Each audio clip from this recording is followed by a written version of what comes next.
Damn these Biloxi blues, it happens every night. And I ain't never met a riverboat dealer that could ever be a friend of mine. I have not. The summer heat never treats me kind, it leaves trouble on my mind. So I'm bidding farewell, putting in my notice, and I'll see you at another time. This highway does not know my name, and I don't care. No, I don't care. Headed my way for another place, and I got 3 good tires and a spare. Right to the damn hook, right here. Just a white line gypsy getting out of Mississippi with just enough gas to get there.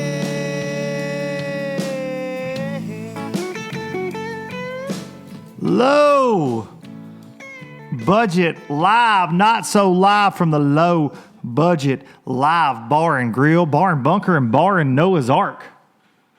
Today, this is the podcast for Monday, September 14th, and we are getting us some rain in southern Tennessee.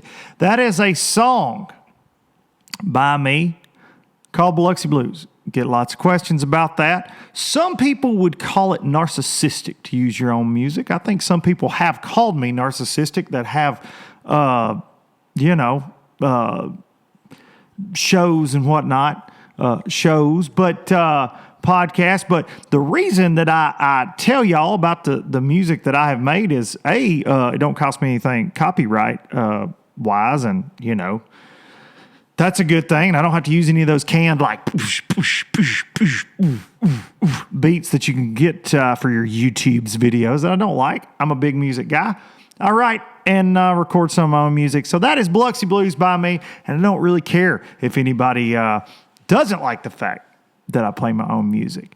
At the start of the show, I would love to share what I listen to with you guys, but YouTube's like this. They will yank your crap down. Because used to, before I did the YouTube thing with the podcast, I always kicked off every episode with what I was listening to. I would play some of my songs, but a lot of my favorite tunes coming out on that. But don't get to do that anymore because of Senor YouTube. Yanks that crap down quickly. So narcissistic opening to every low budget live. But thank y'all to all you low livers. As always, I love Biloxi Blues. I get videos of y'all singing it, going down the road, different things. Always tag me in those, because when you're a guy that sits down with a pen and a piece of paper to write a song, you never envision that it'll actually mean something to somebody, just because it's kind of like getting demons out of your own head. And it's very cool when people take to something like that. And I am very, very, very grateful every single time I get a Biloxi Blues post, Biloxi Blues comment.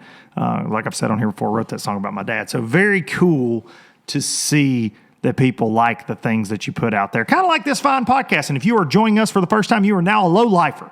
It's what the listeners and the followers and the friends and family of the Low Budget Live experience call themselves low lifers. So you are now a low lifer. Welcome to Low Budget Live. Not so live. Sometimes we do it live. We do it not live more than we do it live. Monday, September 14th. Thank y'all. Thank y'all for all the kind words on LBL and on Biloxi Blues all the time. But I appreciate that. I had to address that. I got called a narcissist by a guy, and it's one of those like insignificant people in your life, right? Like, this is somebody I didn't even know existed, but he had a lot to say about me and the things I do. And someone pointed out to me that I wasted a couple of minutes of my life witnessing what this fine fella said. And then I called him out on it. And then he was like, no, huge fan, which is always everybody's reaction when you call them on stuff. So felt like I needed to address that. But very crazy to me. People are very odd, very odd. Now, I'm a very opinionated guy, so I can definitely deal with people's opinions. But it's just odd. Moving on. Hope y'all all had a good week. I have had a busy one. Things are really, crazy in the marine boating industry, and things are crazy, MPFL wise, getting ready for next year, getting prepared, as much as I can, studying up on guys that are signing up. The list grows daily with anglers over there, and I'm talking to a lot of anglers, and it's a lot of fun. everything going on with that. And then in my own personal fishing business and podcast and video life, got a lot going on with sponsor-wise myself for next year and some changes coming. So working on all that daily and going to get to announce a lot of things soon, very soon. So working on all that right now, and it's just kind of, it's crazy. It's crazy. Thank you guys for the Lake Teresa love. Y'all watched that last video. A lot of you did. And all I can tell you is, if you haven't seen those first 2 videos showing you the lake that we're building, when you see the next one, you're going to be lost, because this thing is going to look so different. I've already shot some footage on some things we've been working on for the next update. And as I record today, we're about 6 inches of rain deep. So all I can say is, between Hurricane Laura that hit shortly after the video that I just posted and this weekend, the next video is going to be wild. You're not going to believe how much water this lake has in it. So make sure you go back and watch that if you haven't. And I appreciate each and every one of you that have commented and watched that. It's very cool. I like sharing my life with you guys. Obviously, I do this weekly. But the Lake Teresa videos are very cool. So that's something very neat and something I'm real passionate about that's going on in my life. So thank y'all for all the love on that. Hudson Lee Duncan and myself, my fine little 12-year-old that is, other than a beard, is a lot like his daddy. He is very stubborn. He is bullheaded at times, and he loves to bass fish. And he and I fished another one of our tournaments out at NACO Lake, they call it, NACO. Little small lake, idle only. I've talked to y'all about this. This is the third one of those that we've got to fish. And another frustrating day for us on the water, but we did win money. You catch a keeper, you win money. It is so freaking unbelievably hard to catch a 12-inch bass in this lake. I don't understand it. And all 3 tournaments, we have caught one very quick, and then we have caught a lot of bass, but we cannot catch another 12-incher. And that's the case with a lot of people. And yesterday, it took like 6 pounds to win, and the guy had a 5-pounder, and then another one. My brother, shout out to Blake. Blake finished 3rd. Caught one almost 4 pounds right in front of me. We were boat to boat fishing this brush pile. Of course he did. I ain't mad. Happy for him. He won him some cash. Him and his main tournament partner Eric. They caught 3 keepers. Dude, it's so hard. But and you get rewarded. You catch a keeper, you win cash. All the guys out there, again, they're so welcoming, and it's like that bass club feel, and it's so much fun hanging out with everybody. We had to miss the August event because I had a meeting going on, and but we got 2 more of those to go, and I hope that we can make the last 2. We're having a good time. But man, we struggled to catch another keeper, and we were on a deal. We're getting a lot of bites. A lot of fun though. We caught, 25, 30 fish, and you just can't beat that. But we just could not get over that hump. A lot of 11-inchers. It's crazy how many small fish are on this lake. And they say there are a lot of people that camp on this lake, have cabins on this lake and things. And they say a lot of people just keep bass out of there to eat a lot. And it's very clear, because you don't, you go to the weigh-in line, you don't see a 2-pounder. I mean, barely. There'll be a real big one. There'll be 4, 5, 6-pounder every now and then weighed in. And then it's just like all small fish. It's crazy. But we fished through some blistering rain, and Hudson had never experienced anything like that on the water. And so I was proud. He hung in there because, man, it was raining sideways. One of his favorite jokes is from that show Family Guy, where it says, raining sideways, when they go to the Big Al or whoever the weather guy is. And he's like, you got an umbrella? And he goes, inside out 4 miles away. Hudson will say that 100 times, every single time that it's raining like that. And we were on the water. He's like, Dad, you got your umbrella? Over and over and over. But, man, we have fun. It's so cool seeing him, like, where, you're pre-blast off, you're hanging out with everybody BSing in the dark, and everybody's joking and cutting up. And he's like, man, you can see every star in the sky, Dad. Like, and he appreciates nature. He appreciates being out there and the things that have drawn most of us to this sport, not just the catching fish part. And so cool to see him developing into this bass head as we go along. And he's getting better with a bait caster, and he's enjoying that. And it's cool. It's very cool. And because I was 12 when my dad took me to my first tournament. It's a good thing. Whether he wants to do it for the rest of his life, whether he just wants to do it for right now because it's something cool to do with his dad, regardless, it's just very special to see his eyes light up, and him get excited. And of course, winning a little money along the way don't hurt anything. He spent every penny of it before we got back home. He's like, then I'm going to get this, and then I'm going to get this, and then I'm going to get this. So that was funny too, but very cool tournament ran by some good people. So hope to get in on those and for the rest of the year, and then those will kick back up next year, and I hope we get to participate. Looking maybe to try to get Hudson and I in some team events, schedule permitting for next year.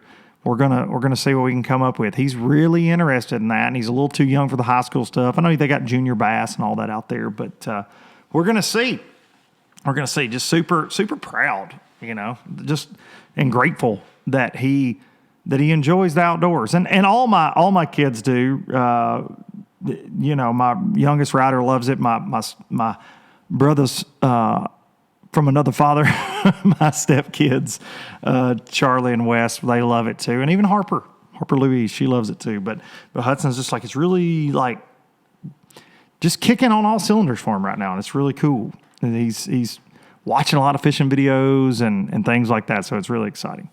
Really exciting. If you don't have kids, find a kid to take fishing. Maybe not just some random kid. People get weird about that, but dude, it just makes such a big difference in their life. I feel like, and there are so many dads that take their kids to this tournament because have these big boat runs and they can fish with their smaller children in this event. It's a super laid back but competitive environment. It's really, really cool to see. So many dads, and I know a lot of y'all watching this, you got kids involved in high school fishing and different things, and kudos to y'all for that, because it's a good thing to be involved in. The purity of tournament fishing before all the business gets involved is just really it's a beautiful thing. So thank y'all to the dads and the mamas. Well, I know we got a lot of mamas out there taking them kids to the boat ramps and taking them fishing and things, and that like to fish themselves. So ain't all on all us daddies. The mamas out there doing the Lord's work too. I know my mama dang sure drove me to some boat ramps and some ponds and some creeks, much to against her will a few times too, and her better judgment. She's like, when do you want me to come back and get you? At dark? Luke, I don't feel like this is safe. Mom, I got it. And then just chaos would ensue after she would drop me off. But she did it. Teresa was always very supportive of that. So shout out to you mamas too. Shout out to you mamas. Bassmaster Open just wrapped up. Hey, wait a second. Before I continue, I almost forgot that Low Budget Live is brought to you by the fine folks at StarTron. We could never forget StarTron. But I didn't have a good segue into a plug like normal. StarTron kicking ethanol in the freaking teeth for several years and helping Low Budget Live kick it in the teeth. And all you low-lifers out there, ethanol is a very, very nasty thing that can gum up your outboard engine, your car, your weed eater, your chainsaw, anything. Your hedge trimmers. Maybe you need to trim your hedges a little bit. Ethanol will get in there and just mess it all up. So you want to use an enzyme fuel treatment like StarTron, kick ethanol in the teeth. This bottle right here treats 256 gallons. Say that. How many gallons your weed eater hold? I don't know, about a quarter of a gallon? Yeah, 256 gallons if you go purchase this bottle right here. Make sure if you do that, go tag me on Instagram. I'll share it.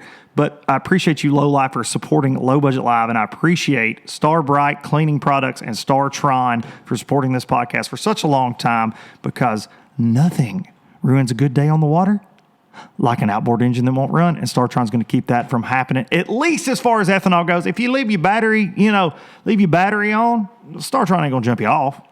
It ain't going to tow you back to the ramp, but it'll kick ethanol in the teeth. So thanks to the fine folks at StarTron. Now,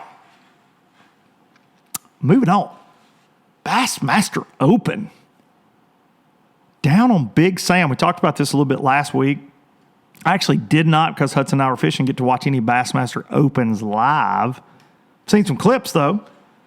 Got to see some clips of my buddy Josh Douglas putting in a big one in the boat. And I was so excited. First of all, congrats to Masayuki Masushita. I hope I said that right, because he smashed 60 pounds for 3 days in September on Rayburn. Beat a lot of locals, beat a lot of really, really good pros. He's clearly a fish catcher. and was dialed in. So congrats to him. Don't want to take anything from his win, but I personally was pulling for my boy Josh Douglas, who finished second, because Dougie and I go way back, FLW Tour, and he is one of the hardest working dudes in fishing. He's been on Low Budget before, an actual live down at Sam Rayburn of all places. But Dougie works as hard as anybody in this sport on the sponsor game, for his sponsors, getting sponsors on the water, doing his homework. He's an electronics guru. And I got off the water out at the tournament I was telling you about, Hudson and I legit checked Bass Track, and it showed Dougie winning. Showed him leading, and there was like 30 minutes before weigh-in. And I was so pumped. So pumped. So it was a little bit of a letdown that he didn't win, because I was so excited for him. I called Marissa, like, hey, I think Dougie's going to win the Rayburn event. Because honestly, I didn't know that any of those guys really had a chance, because Daryl Gleason, who smashes on that lake, caught a giant bag day 2. He took the lead. Normally, he doesn't give those leads back. He has been there before. He's won a Bassmaster Open before. Really good dude, really great fisherman, guide on Toledo Bend, guides on Rayburn some, more on Toledo Bend than anywhere. And I really thought that it would kind of be his to lose, and he lost it. He lost it to these guys.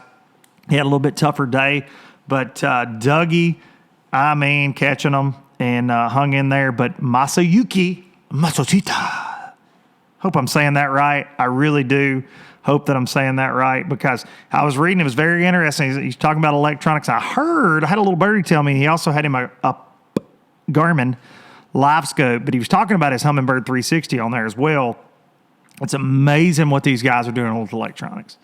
And especially in that brush pile game, I can say that it's truly changed it. I mean, we always had electronics to look for, but now you can make such pinpoint casts with this forward-looking, especially live scope is live, like you're watching fish swim through the brush at that exact time. But then Humminbird 360 is very cool as well. And it's just two different tools. It's two completely different animals, and it's really cool to seeing these guys piece it all together. Because, does that guy win without those electronics? I don't know. And then does it turn into 10 years ago, would that have been a frog fishing tournament? Because I know Jason Christie, with a hard IE, Jason Christie, the man, Jason Christie, caught him on a frog. Our old buddy Gerald Swindle, look at this jersey right here we got, huh? Thanks to G-Man for that. But G-Man made the top 10. I got to think there was some frogging going on in his life. He's a junk fisherman, some buzzbaiting frogging. I doubt he was out there slinging at brush piles. I may be wrong. Been wrong a couple times. But Jason Christie smashed him on a frog. I heard him saying he got 21 pounds one day. Said he put that pad crasher in his hand and caught him up. But you wonder, though, without electronics, does that become more of a frog event? It's a tough time of year. A lot of fish in transition. I know on the Tennessee River, I see them on that live scope all the freaking time, and they suspend a ton, either over the top of brush, under bait fish. It's crazy. This time of year is such a transition. Late summer, early fall is one of the toughest times in bass fishing. So it's very cool to see. I love technology. I know this is a debate. All these folks, the Randy Blockett's of the world have issues with it. And have made posts about it. And I know a lot of people do have issues with it. They feel like it takes them out of the game because either they can't afford it or they don't have them or blah, blah, blah, or whatever. But it's just a different tool. Those fish got to make them bite. They don't necessarily, everybody's had side imaging forever, and it does educate the fish, the more and more people that get these. But so if everybody just threw it lay downs on the bank all day with a 3/4 ounce black and blue jig, eventually they would stop eating the 3/4 ounce black and blue jig on the bank on every lay down. So there can be arguments made in every which way on this topic, but I find it interesting that so many people truly get upset about it. They do. And I think, we've seen technological strides in everything from bass boats to outboards to our tackle. Think about rods and reels from 10 years ago to, these lightweight, things that we're using now, fluorocarbon, braid, where all this stuff's got hooks. Think about like a trocar, where it came from, the first eagle claw out there. It's a no-brainer. Tungsten weights. Everything evolves, and some people have issues with some of it, but not with others. And it's really, it's kind of strange. It's really a strange situation how much it bugs people to me. And my thing is, if that's not your deal, where bass fishing is for me, and I actually put this on Twitter not long ago, if that's not what you like about bass fishing, don't do it, right? What's the big deal in that? Don't do it. Go throw a chartreuse and white spinnerbait at the bank all day. If that's what makes you happy, do it. Why you got to worry about what the dude in the next boat? It's like John Cox said on here, if your boat's holding you back, if you're using electronic, not having electronics is an excuse, then you don't love it enough. I never had any of this stuff until the last few years. Ever in my whole life, I still loved catching bass, even if it's just winding a square bill down the bank. I love catching them all. I want to catch every single one of them I can catch every time I go fishing. And I try not to make excuses to, if I had that, I could do this. Because I think that's silly. And I think it's also, I saw a comment some guy says somewhere online, I don't remember, one of the Insta webs, social media, some guy said, we tell our kids to get outside and not play video, or, get off the video games and go outside, but then we tell them to go look at a screen in the boat. It's the dumbest comment I've ever heard. If you listen to the show and you commented that, I'm sorry, that's the dumbest comment I've ever heard. Because I can tell you from the father of those kids that are that age that do love playing Fortnite and watching streaming video games and all that, when I get them in the boat and I show them live scope, they lose their minds because it makes sense to them. They're like, this is so cool. There they are. I can see them, Dad. My dad never got to show me anything like that. Now, that's not all they want to do when they go fishing, but it makes them, anything that makes them that much more interested in it, I'm here for it. So that's a silly stance to have on this entire issue. And I actually haven't talked about this yet. But it is. That's a weird stance. Very weird stance to have. But to each their own. If you like beating the banks, beat the banks. A lot of people make it work for them. If you like fishing offshore, fish offshore. If you like doing whatever, do whatever. If you like fishing live bait, go fish live bait. I try not to condemn people that fish live bait because guess what? They enjoy it.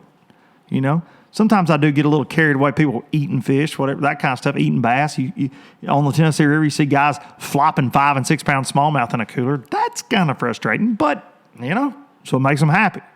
That's their fishing. I personally know a lot of people from my general area that's all they do is live bait fish for bass. It's all they've ever done. And that's, whatever. That's okay. They're buying fishing license too. They're buying hooks. They're buying, they're buying stuff. That's what they want to go do. So I don't understand saying it's holding people back or that stance that it's a bad thing. It's just going to keep evolving. And as it evolves, if you don't evolve with it, it will roll you over like a gigantic avalanche coming down a hill.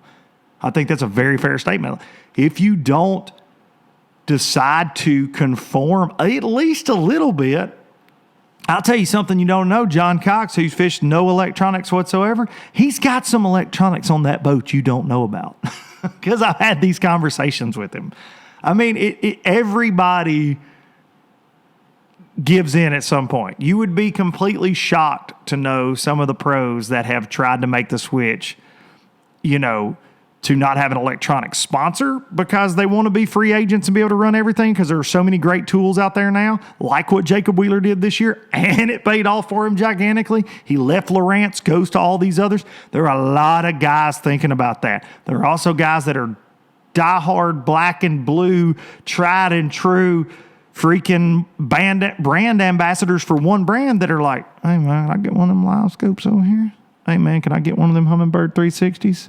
The live scope's a little easier to hide than the 360 because that thing looks like this microphone mounted on the front of your trolling motor. So you can be a little more low-key with it than you can live scope.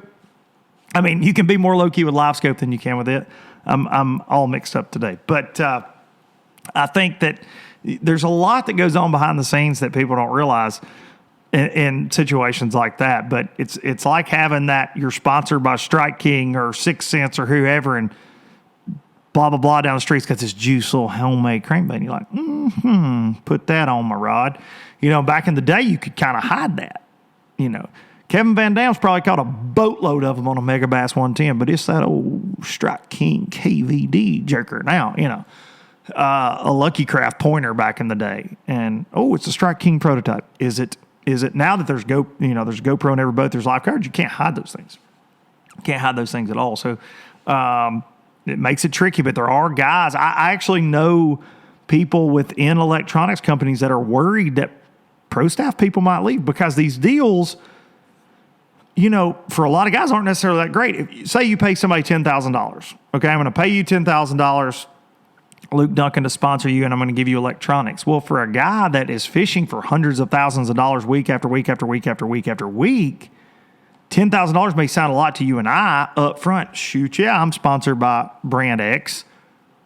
But if you miss 3 checks in a row because you don't have a Garmin Live Scope or you don't have a Humminbird 360 or you don't have a Lowrance whatchamacallit, is it worth that $10,000? And that is exactly what Jacob Wheeler looked at me and said. He and I were having a conversation earlier this year, and he was getting paid a certain amount by an electronics company, and he said, why would I do that? Why would I do that? It doesn't make sense. Text our guest for today. Real quick, like, why would I do that if I miss one check? If I make one check because of it, then the man goes on a tear and wins everything, a ton of stuff. And he made it work, and there'll be a lot of other people that make it work. And I think St. Clair showed us that you had a lot of Humminbird guys using Garmin Live Scopes in the boat. Couldn't say anything about it. I was actually told by an Elite Series angler that out of the 40 checks cut at St. Clair, 30 of those 40 checks were cut by guys that had Live Scope on their boat, either sponsored by Garmin or not sponsored by Garmin. That's a statement. 30 of 40. So you're down there trying to do your thing, trying to be loyal to your sponsors, and you don't go to Live Scope. Man, it's tricky. It's very tricky. Let's restart a camera right quick. Come on with it. Just like that, we're back going because my camera only shoots for so long, this new beautiful HD camera. All right, we're going to roll right into a guest. So my guest today is a very interesting character in the sport of professional bass fishing and is very good for the sport, in my opinion. He's a breath of fresh air because he calls it like he sees it. He is a very hard worker. He is a unique dude. He's really funny, charismatic. He is 14th in the Falcon Rods overall combined Angler of the Year points from the Central and Eastern Opens. He's 14th. You got to make the top 4, I believe, in that. He is a former Classic qualifier. He is a Kentucky Lake assassin. My man has won everything there and then some. He just wrapped up the Bassmaster Open down at Sam Rayburn and unfortunately donated about $15,000 worth of his fishing gear to some crooks. And he is always on them. So we're going to call Mr. Matt Robertson and hope he answers the phone. Because it's going to be awkward if he doesn't. What's up? What's up? What's up, dude? Always on them. Let me adjust my sound. I'm a one-man band here, sir.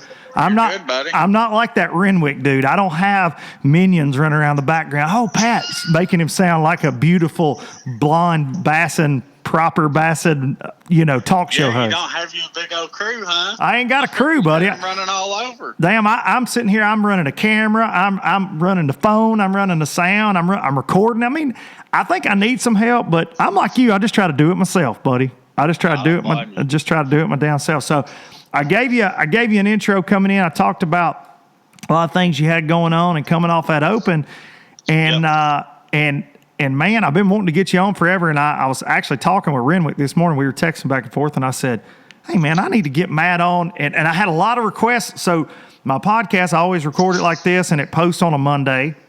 Yeah. And unfortunately, I had already recorded after you made a post about the crazy freaking incident you had happen to you out there. Yeah. And I had a lot of comments on Monday, guys going, hey, you forgot to talk about Matt, or hey, you gotta get Matt on, and I shared. Show's already done. I'm like, our show's already done. So I wanted to this week, just because, man, I want to talk about a lot with you because I'm a fan, first of all, but I want to talk about a lot with you. But I want to jump in by talking about this first because I think people need to hear this story in case they haven't. That's why I shared it on social media. But take us through what happened last Sunday in Lufkin, Texas. Okay, man. My wife took me to. She rode with me to the ramp, and she dumped me in the water, and I went out practicing, and she had a few errands to go run. Go grab a few groceries, a few little things. So she went back to the house we're staying at, unhooked the trailer, and went to Walmart, and got out of the truck, went inside for no more than 30 minutes. Came back outside, got in the truck, and went to Academy and Sam's Club. Went back to the house, and then whenever she went to hook the trailer up that evening, she went to back it up and looked in the bed of the truck and noticed everything was gone. Jeez. And so she didn't even notice this till that evening. And she hooked up the trailer, and she was kind of panicking, and she came up there, and you don't have good service up there, so she not at all. Tell me. Not at all. So she gets to the ramp, and the truck's up in the parking lot. I'm sitting there thinking, man, why the heck ain't she just bringing the trailer down here? And she comes down there, and I'm like, what are you doing? She's like, all the stuff in the back, all your stuff is gone. And I'm like, what? Are you kidding me? And I had to go. I just walked up there because a part of me was hoping she was playing, but I could tell that she wasn't. And I got up there, and like she said, the spare tire was in there. Actually, there was one little tackle box left, like a regular Plano tackle box in there in the very back, and it had all my old. I don't even know if you know what this is, but it was some Fred Arbogast mud bugs. Dang right, I know what they are, son. And that's all that was left. That and my spare tire. And so we loaded the boat. And dude, I'm telling you, I don't know. It's like I was chasing after the people that took it. I was doing 90 or 100 all the way to Lufkin to Walmart to meet the police there. And they took all the information and whatnot, and I made the post, and the post kind of blew up. And I want to thank everybody for sharing it. First off, the support from the fishing community has been crazy. It was awesome to see, dude. It was so. That was something I was gonna get to. I'm glad and I'll stop you right there just for a second to say that I want to thank everybody for sharing it too, because it was incredible. We all bicker back and forth. Oh, MLS better than Bass. FLW is better than this and that. And it's it's the constant on the internet. But to see everybody go, screw up everything.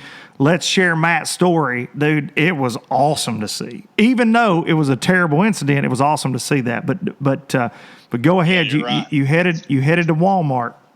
Yeah, and the police took my information, and so I tried to, the rest of the week I just kind of, I went in Walmart, got a few things, and, man, some people were reaching out to me and whatnot, seeing if I needed anything, and I was like, no, I'm good. There's a local tackle store up there called the Tackle Addict. Mm-hmm. And, man, I'm going to tell you what, a bunch of great guys, and there's this guy who messaged me, and I didn't take anything from anybody, but he had won a gift certificate that they give away once a month.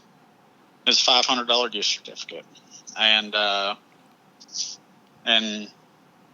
he told me his name's Ivan Bach, and he told me to go up there, and the Tackle Addict would, give me the $500 gift certificate. And I was like, well, he offered it to me, and it's not really out of pocket. But I still felt bad. I even talked to a couple of my buddies. I was like, dude, I feel bad about it. It was weighing on my conscience, even taking a gift card. Mm-hmm. So I go up there, and them guys, the guys up there at the Tackle Addict, they were adamant about me using it. Like, like very, very adamant, because I told him, I said, dude, I just, I'll just get what I need, and they're going to help me out a little bit and give me a little discount, and go from there.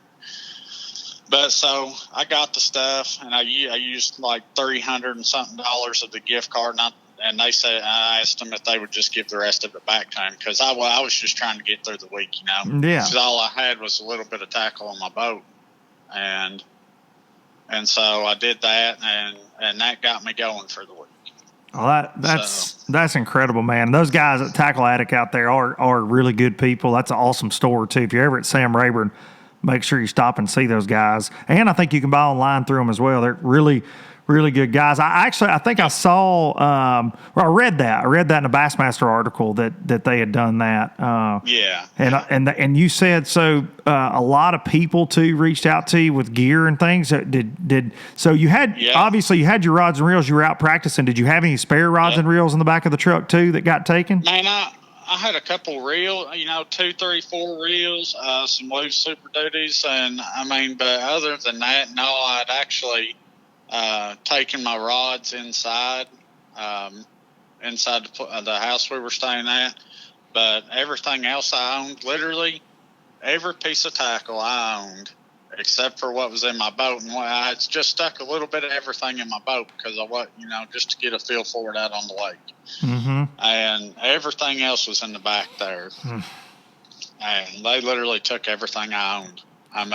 And they popped the, in case anybody's wondering, it's a little older camper shell, has the 2 latches on each side, and they just popped the 2 latches, and I had it all in totes, 7 of those huge Walmart totes, and there's also a Minn Kota trolling motor back there, and a couple cardboard boxes of some Strike King line and different stuff. Mm-hmm. And the day I unloaded it, I could probably unload it if I was going to do it like they was in a couple minutes. I had it that organized. Jeez. And it was brutal. And I know you said there were some Hinkle sheds in there.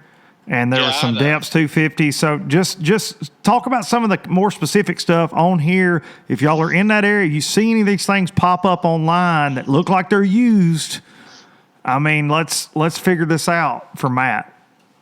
Yeah, so there was a Hinkle trout. It was just the trout-colored one. It's 11-inch swim bait. There was 3 Depths 250s, an original 250 with the foam body. It was a flash carp color, and 2 carp colored Depths 250s of the newer style. There was a whole box of Huddleston swim baits, probably 8 10-inch swim baits, and those were like the IU color and the trout color. And probably 15 or 28-inch Huddlestons. Jeez. Some of the other, I had some S waivers and whatnot in there. There's a few other glide baits. I had about 60 packs of the old 7-inch Bass Trick swim baits. I know they don't make them anymore. So if somebody comes across a big lot of those, that's pretty recognizable. I had a load. I had probably 30 packs of 7-inch Scottsboroughs, 30 packs of 6-inch Scottsboro swim baits, and a few 5-inch Scottsboroughs. It was also some of the little more rare swim baits were I had an original 12-inch Batesmith Magnum swim bait. Has the 2 metal keepers on the side right behind the gills for the 2 stinger hooks, and on the back and the belly. I also had an original 9-inch Batesmith Magnum in the trout color in there, and I also had about 3 or 4 of the newer Batesmith Magnum swim baits in there. So, like I said, as far as distinctive swim baits, those are probably the ones to keep an eye out for. Okay. Of course, I had boxes of couple totes of Kitex, Rage Swimmers.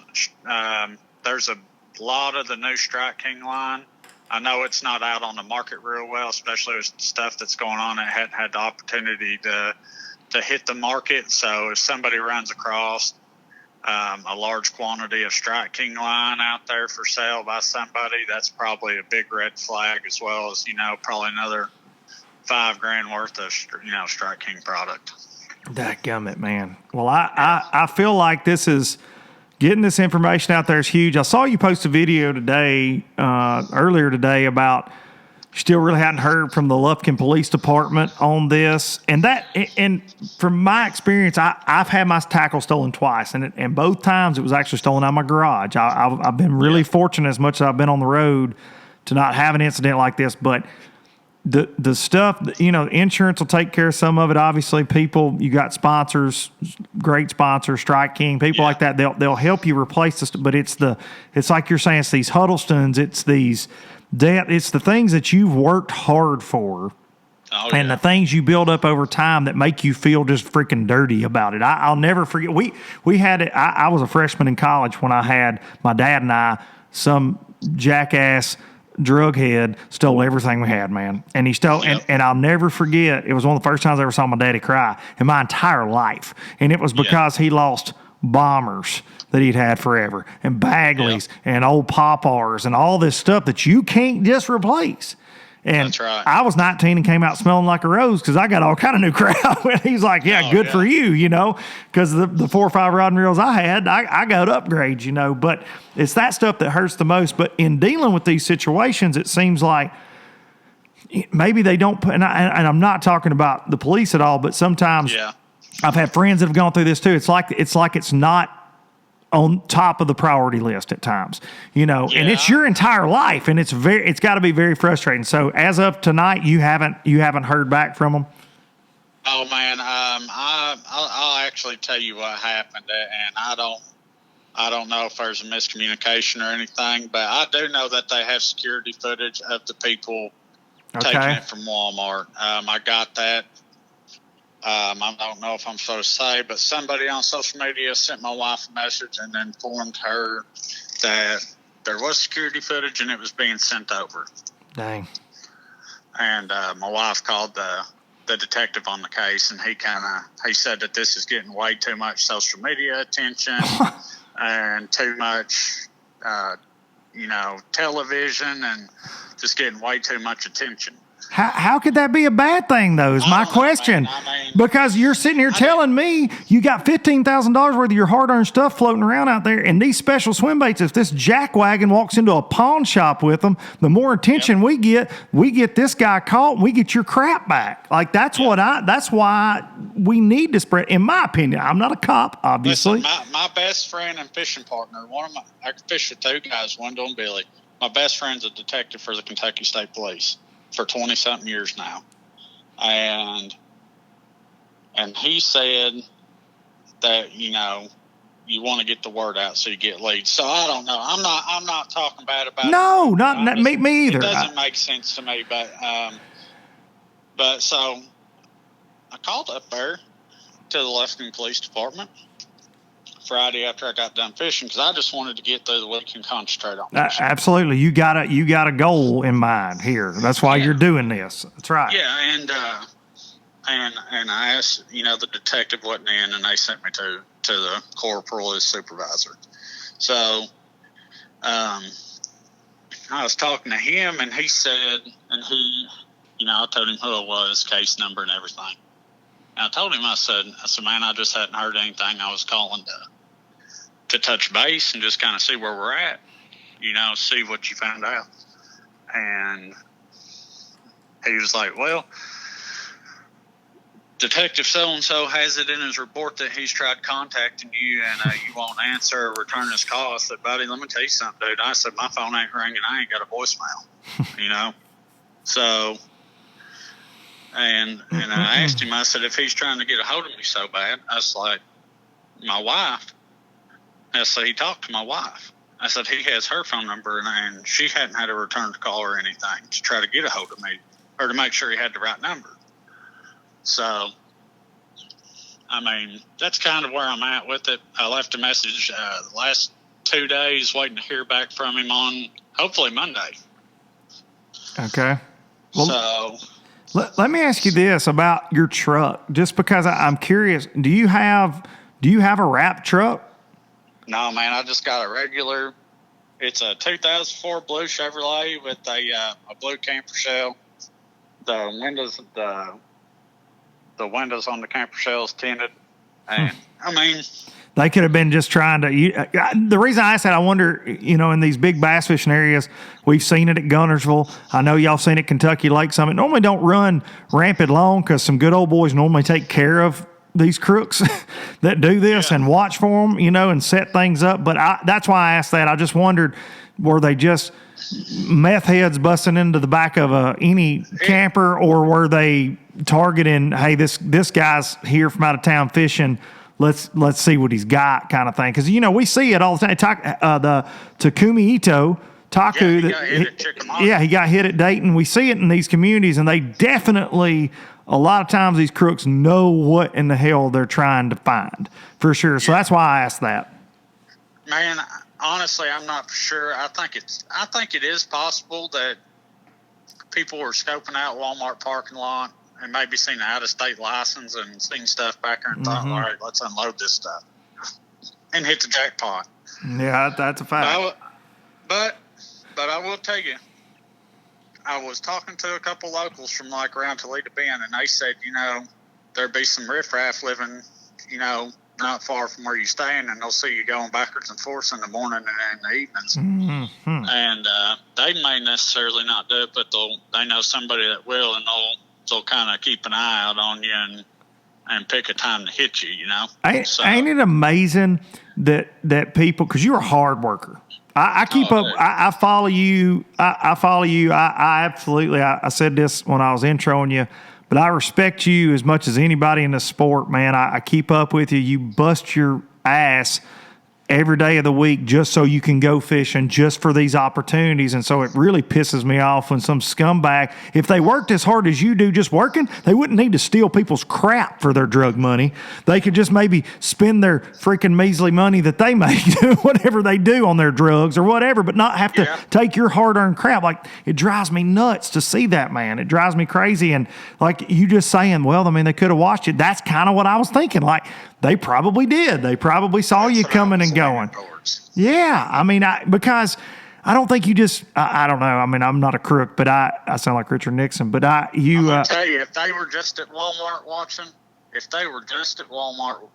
looking for an out-of-state license plate, buddy, they hit the jackpot. No, ain't no doubt. And my thing is, if they got all that stuff, they won't know what to do with it. And that's why I'm saying it's important for us, as the bass fishing community, to know what was in those totes. Well, like you've said, because if it's some jackwagon that don't know what a Depth's 250 is, son, he'll try to go get rid of it. Already unloaded if it's somebody who didn't know what it was. Absolutely, I would agree. And that's what I've been thinking the whole time. Yeah, for sure.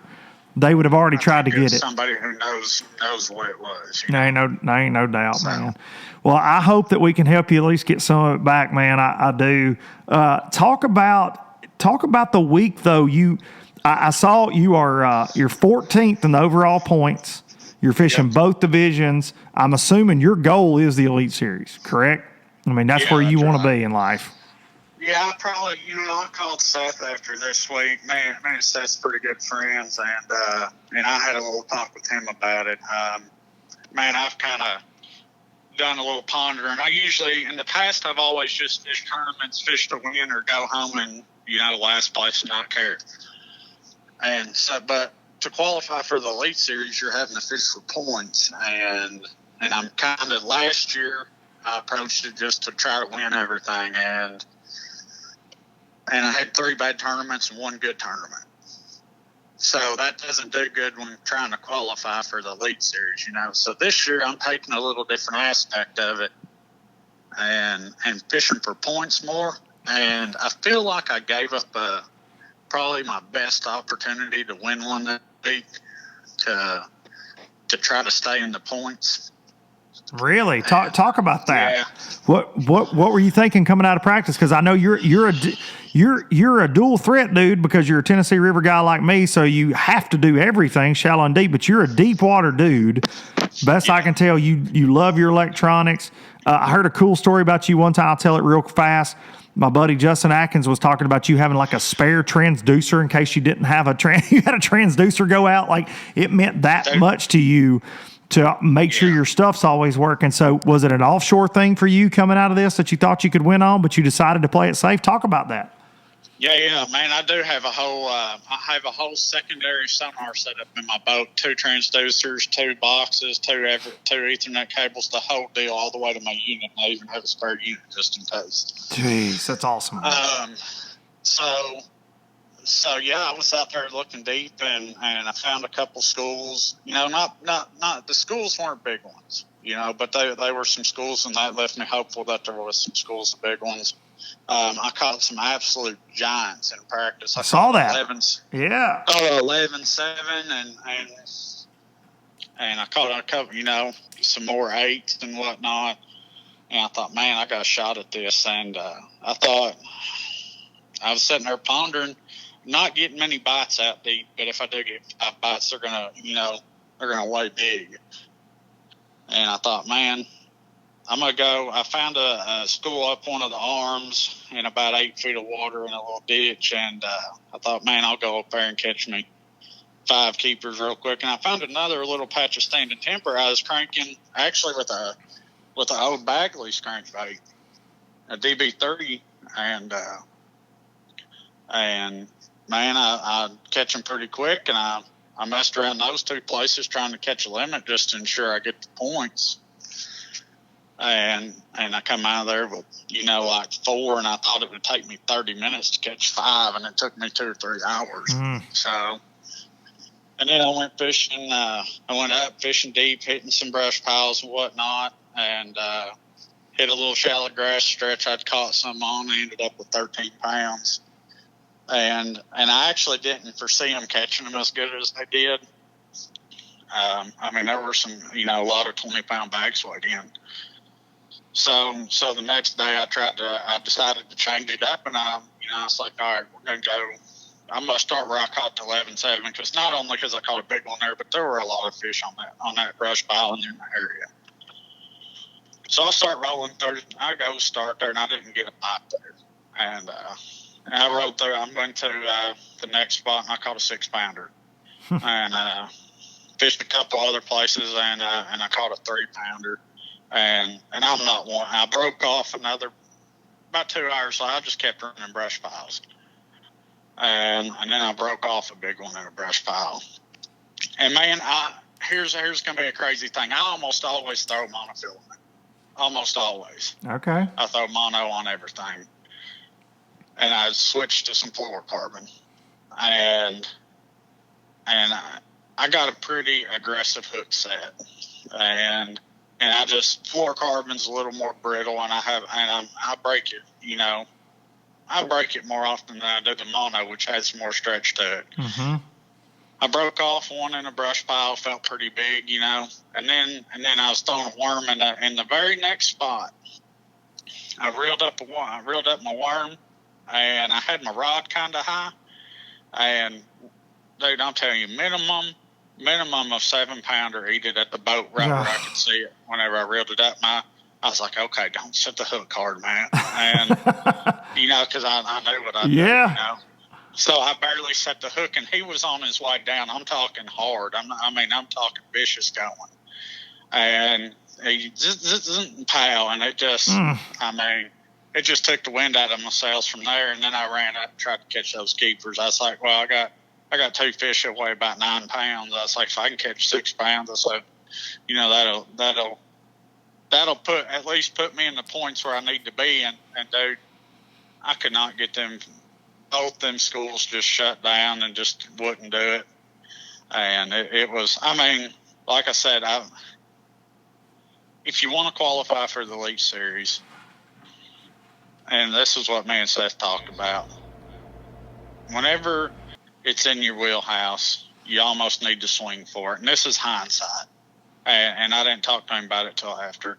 Whenever it's in your wheelhouse, you need to swing for it. No matter what, no matter what's going on, right? Yeah, you swing for it. And he said, but then, well, we kind of both agreed. Whenever it's not in your wheelhouse, that's whenever you fish for the points. Always shoot for the top 10, but fish for points, you know, because the end goal isn't. I would love to win an Open. I want to, but that's not my goal. My goal is to be in the top 4 in points at the end of the year. That's really interesting, because I've heard guys on this show so many times say different things about their approaches, no matter whether they're fishing MLF, the Elite Series, different things, how they practice different things. And something that jumps out is Gerald Swindle always says that you got to decide. You got to try to decide after practice or after a couple of days of practice, are you on the fish for points? Are you on the fish to win? Or are you on the fish just to get the hell home? Yeah. And it's true. I mean, and what you're saying, it makes sense. This was kind of up on a tee for you. It's offshore fishing.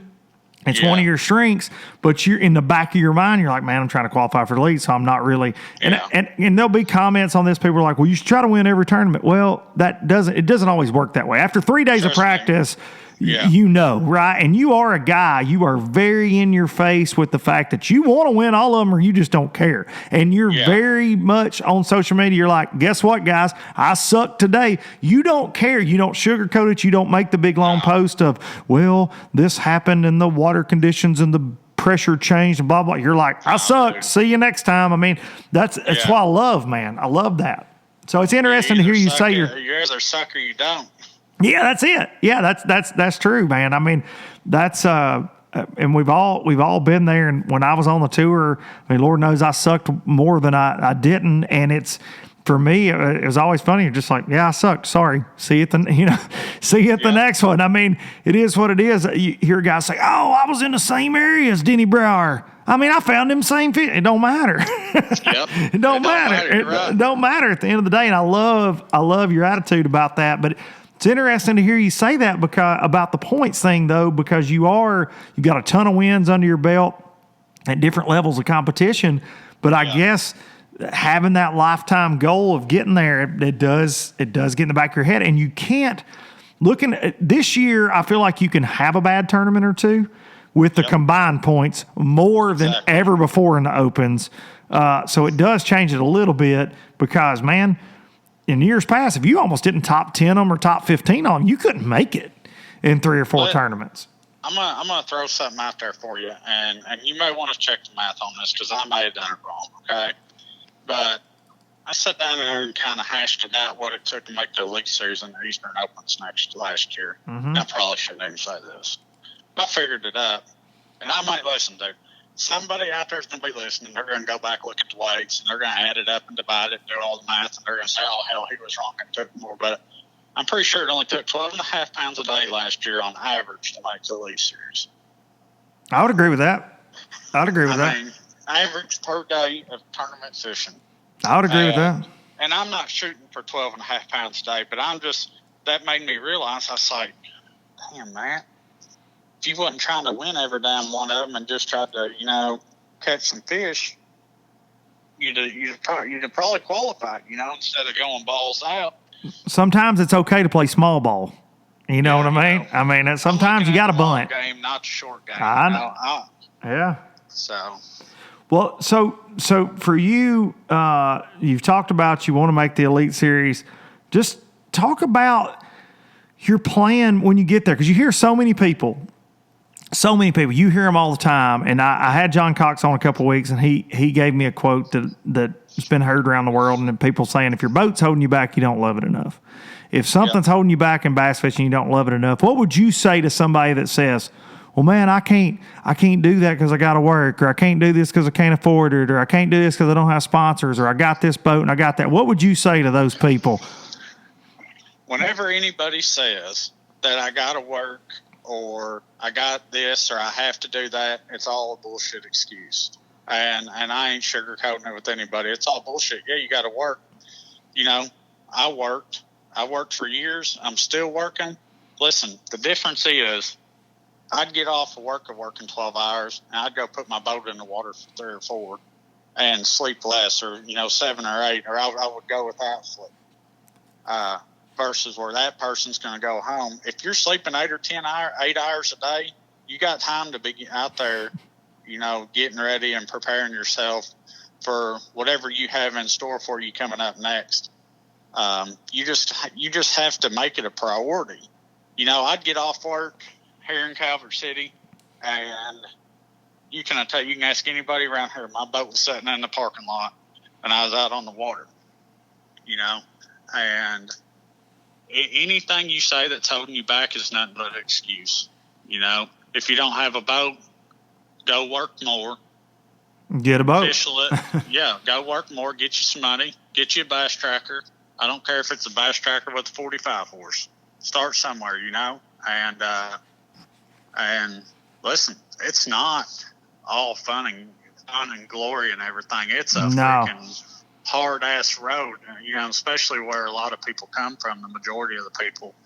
And but I'm telling you, if you'll go out there, work hard, don't go home and sit on the couch. If you're watching YouTube fishing videos or anything like that, you don't want it bad enough to be able to get to that level, So if you're out there working, getting on the water, the people who are doing that, know they're working hard enough. But the people that's not doing, sitting around, coming up with excuses that it's like John said, they don't really want it bad enough.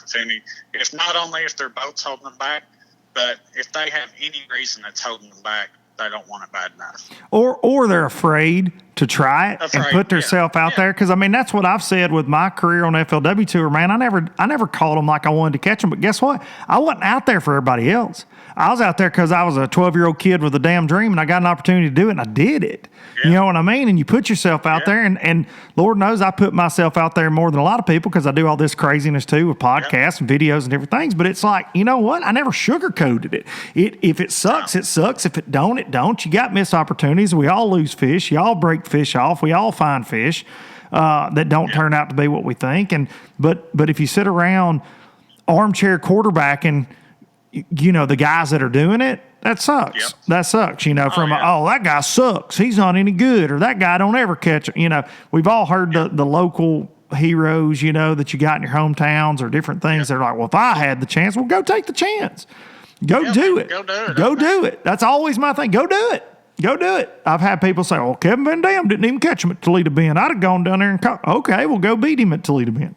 Yeah. Go do that. I'm tell you something, buddy. It's a different animal. Different story whenever you put yourself take yourself out of the stands and put yourself in the game, and it's time to play.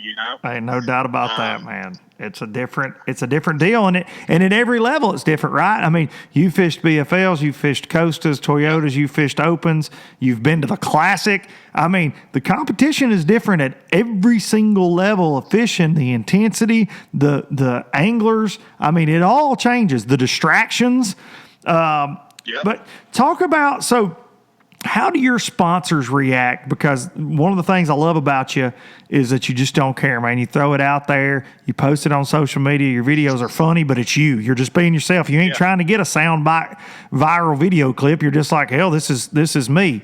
This is Matt. Yeah. Do your sponsors, obviously they sponsor you. Do they embrace that when you put it out there? Do you ever get messages from people like, hey, Matt, tone it down? Or do they want you to be full Matt? They want me to be, surprisingly, I will have to say, surprisingly, they want me to be full Matt. I like it. Hell yeah. They want me to be myself, and man, it actually surprised me. And because I know how I am and whatnot. Deep down, I'm pretty brash, straightforward, and I'm an old country boy. I like to cuss and carry on, and raise a little hell, and I have their full support, and I love them for it. Dude, I love them for you. Because I think because I've asked myself that. I'm like, man, I wonder because, I've seen that through this podcast of being honest, about things, how people react to it, good and bad, So I'm proud that you have sponsors, and I'm the same way. I've got sponsors that are like, hey, man, we love you. We love what you do. Throw it out there. You want to talk? Hell, if we suck, say it, I mean, and it's good to work with people that are like you. So I always wondered that. And I've had other people, man, how does Matt, people that they'll talk like me and you talk off camera, but they won't talk like me and you talk on camera, right? And they'll say, man, how's Matt get away with that shit, or whatever. And you're like, well, man, he's just honest. He's just transparent. He's and a lot of people like that. And I think it's a good thing, man. Yeah, I think it would make the sport a lot more interesting and attract a lot more people if a lot of the anglers kind of come out of their shell. I totally agree. I understand why they're in that shell, kind of, because if you look back on the sport in the past, it's kind of changing with the personalities that have came out over the past 10 years. But guys, listen, man, it's new times, and it's all right for you to come out of your shell. Just be yourself. Don't try to put on a persona. Just be yourself. Yeah, I love that. And guys like Iaconelli proved that, and Swindle have proved that. And different guys have been like, just be yourself. It's rewarding to be yourself. Now, I know, and I can tell you, this is a self-admission on my own show, but man, when I first started, especially with FLW, I was a little bit, you're just thankful that somebody gave you some jigs, and you're thankful for this, and you're up there on stage, and you want to be, I'm Luke Duncan. You want to carry on a good face. But at the same time, then the cameras go off and you are yourself with your buddies, and it's like, well, it sucks not getting to just be that way all the time, because people now, there's not everybody. There's a new song, Brothers Osborne, a country band I really like. They had a song this week that just came out, says, "I'm not for everyone," and that's it. I ain't for everybody. Matt Robertson ain't for everybody, but at least people know where you and I stand for the most part, That's exactly right. You don't ever have to really worry about it too much. And I think that's a breath of fresh air in professional fishing, and I could not agree with you more on the fact that if more people would just be themselves in front of the camera on their social media, it'd be so good for the sport. Because other sports are that way. Yeah, dude, man. Right, wrong, or indifferent. Yeah, right, wrong, or indifferent. You know what I mean? Like, they'll tell you their political views. They'll tell you whatever. And people are like, shut up and play. Or whatever. At least I know who they are. I think it's a good thing. Yeah, let it all hang out, buddy. That's what I say, buddy. That's what I say. Well, listen, Matt, I can't thank you enough for coming on, man. I know it's been a rough week, and I hope that coming on, we got you some followers. Make sure y'all are following Matt on Instagram, Facebook, all that good stuff, and follow his journey as he tries to get to the Elite Series, tries to get back to the Bassmaster Classic, and the biggest thing right now in his life is try to catch these no down, good for nothing pieces of garbage that stole from him. And hopefully y'all low-lifers out there, all you low-lifing son of a guns that listen to Low Budget Life, can help him do that. Keep your eyes peeled. If you see something, shoot him a message on social media. Shoot me a social media message. Comment on this thread. We will help Matt hopefully find some of his stuff. But I want to wish you the best of luck for the rest of the year, buddy. And I hope that maybe you get a break in your schedule. Man, you might go slip up on Tennessee River and catch some at some point, make a video. I think we might be able to work that out. I think we need to, buddy. You hang out with Renwick. I'm jealous. You drive all the way to dangum Chicago, and look, I applaud you for going up there, because Pat needs a little redneck in his life. Like he does. You got to keep him balanced out. So I appreciate you taking your powers up there with you. But I mean, I'm only a couple hours south, bro. We can hang out. We can do this. You're a lot closer than Chicago. I'm not as pretty as Pat with that hair, but I'm getting there.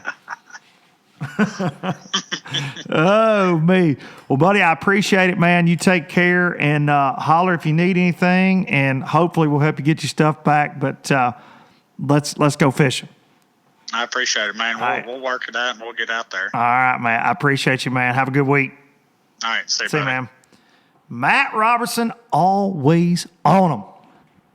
Always on them. You see the on them hats? He started that. Didn't even get into that with him. It's a fun conversation, man. Y'all truly, there's nothing worse than a thief. There's nothing worse than somebody that can take from another man, their hard work. Just rip it out from under them that quick. It sucks. And Matt is this dude that does work hard, like I said, and man, just out here trying to chase a dream. That's a hard dream. It's a very hard dream. And we're going to get into that next week. I had something planned for today, and then I had the good fortune of being able to get Matt on. But next week's podcast is going to be a doozy. And I say that because I got a lot of things I want to get off my chest about the fishing industry and the way things are headed right now. Fishing industry, boating industry, a lot of the corporatization of things going on.